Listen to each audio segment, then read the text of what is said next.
My view is now that we have abortion where everybody wanted it from a legal standpoint, the states will determine by vote or legislation or perhaps both, and whatever they decide must be the law of the land, in this case, the law of the state.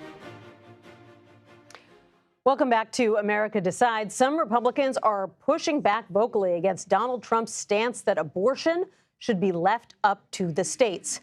South Carolina Senator Lindsey Graham said that he, quote, respectfully disagrees. He wants a national ban, 15 weeks. Trump's former vice president, Mike Pence, took it a step further, calling it a, quote, slap in the face to those who had previously voted for Donald Trump. Let's bring on our campaign reporters, Shawna, Mizelle, and Jake Rosen. Welcome to both of you. And Jake, Donald Trump is not taking kindly to this criticism. No, he's not. He just posted a series of Truth Socials attacking the head of Susan B. Anthony for life, and also Lindsey Graham, like you just noted. He has not yet attacked his former vice president, but I think we've already seen this posture from the Trump camp that they have now opened up, as Donald Trump just said, the argument for conservatives across the country in November to make the make the election, about other issues, not abortion related. So the economy, the border, things like that. Donald Trump is taking credit for that, calling it a victory now that he's kind of found this will of the people middle ground, as he kind of put it earlier today. Shawna, there's been a lot of mystery surrounding what exactly Donald Trump's position is on this issue right now. It has changed a lot over time.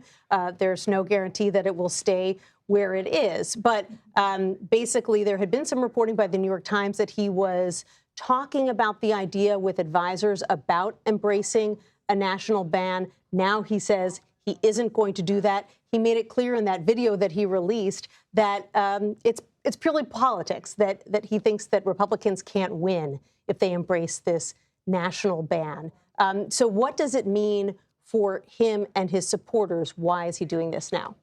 Well, Susan B. Anthony, Pro-Life America, a source there told me that they were really pushing for that 15-week limit. Trump now shying away from that. And Democrats still see this as a winning message. They're still going to continue to campaign on the issue of abortion looking forward. But Trump now saying the issue should be left to the states. And as Jake previously mentioned, really saying now that Republicans will be free to really campaign on the border, something that we know Trump really wanted to make a central issue to his campaign. Yeah, speaking of Democrats, President Biden wasted no time in putting out a video online talking about what he says Donald Trump's position really is, which is that he'll come into office if elected and essentially embrace a national ban, even if he isn't doing so right now. Take a listen to that.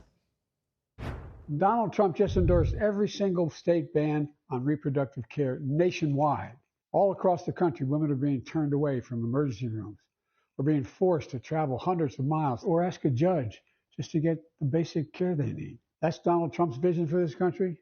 He said it himself. He punished women who seek out the care they need. If MAGA Republicans put a federal ban on his desk, he'd sign it. So, Jake, basically what the president is saying there is if Donald Trump says it's up to the states, that means he supports Florida's upcoming 6-week ban. He supports other red states that have embraced total bans. Totally. This is the same kind of thing that we've seen from the Biden administration again and again when it comes to what Donald Trump doesn't say in some of these statements. What he also didn't answer was his answer on mifepristone. What is Donald Trump's stance there? And in Donald Trump's home state of Florida come November, when he potentially votes for himself, does he support the abortion amendment there? Another thing Donald Trump didn't mention earlier today, although he did talk about IVF and IVF protections that he would like to see continued. But again, he also didn't talk about what he would like Congress to do on that front either. So Donald Trump left the door open to kind of these 4 different things that, should he get reelected and, those things come from Congress to his desk, it's certainly possible that he would sign an abortion ban of some kind if a House GOP passes it to him. Shawna, when it comes to abortion, it's not necessarily an issue that many Americans say is their most important issue, but we know it has a proven track record of driving Democrats in particular to the polls, at least in the last 2 years since the Dobbs decision was released. How does the Biden campaign plan to keep this issue in the spotlight between now and November?